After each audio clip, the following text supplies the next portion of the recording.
So at the start of the new fiscal year on Saturday, it was also the beginning of what should be a new contract year for the American Federation of State, County, and Municipal Employees and the state of Illinois. A contract that could cost in excess of $6 billion. How much more is it going to cost? We don't know.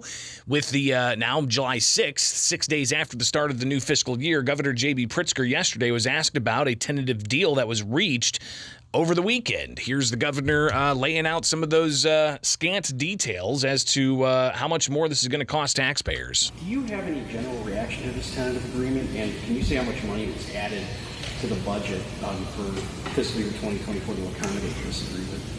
In answer to the first part of your question, no, because it is still being considered by their membership, and so I want them to have the opportunity to review it themselves and discuss. I'm pleased that a tentative agreement has been reached, and of course it's been a friendly negotiation in the sense that we knew on both sides that we needed to reach an agreement, and it was reached roughly on time by the end of the fiscal year. So we're pleased. We have great state workers in the state of Illinois. They do terrific work for the people of Illinois, and it's important that we reach an agreement and then one that is mutually satisfactory, both for the workers of Illinois, the state workers, as well as for the taxpayers of Illinois. And the governor was also asked if the workers' rights amendment that voters approved last year had any role in this. And the governor said, no, from his understanding, it did not. But he didn't give any kind of indication as to just how much more this is going to cost state taxpayers.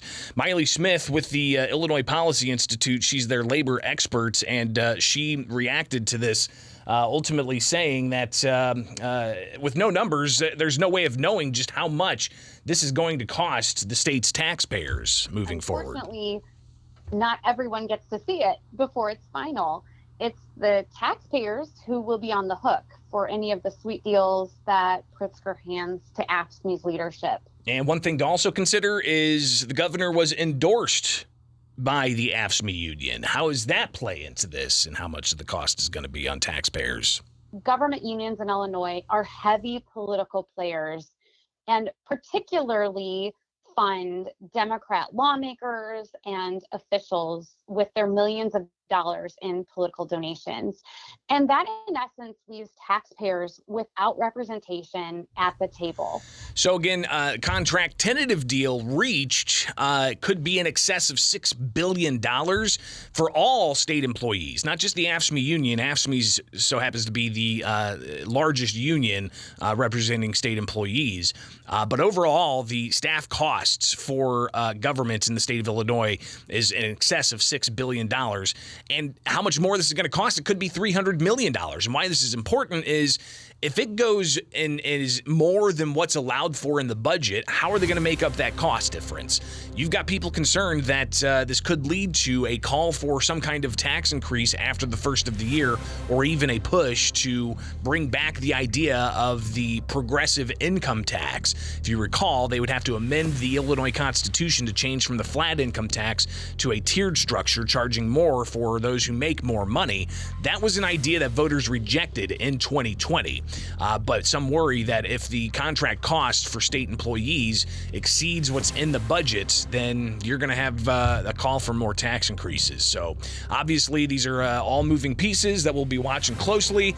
But interesting to see the interplay between government unions, the politicians they support, and how taxpayers are worked into that ultimate equation because, well, they're paying the bill. It is Springfield's Morning News. I'm Greg Bishop on WMAY. It's coming up now on 7.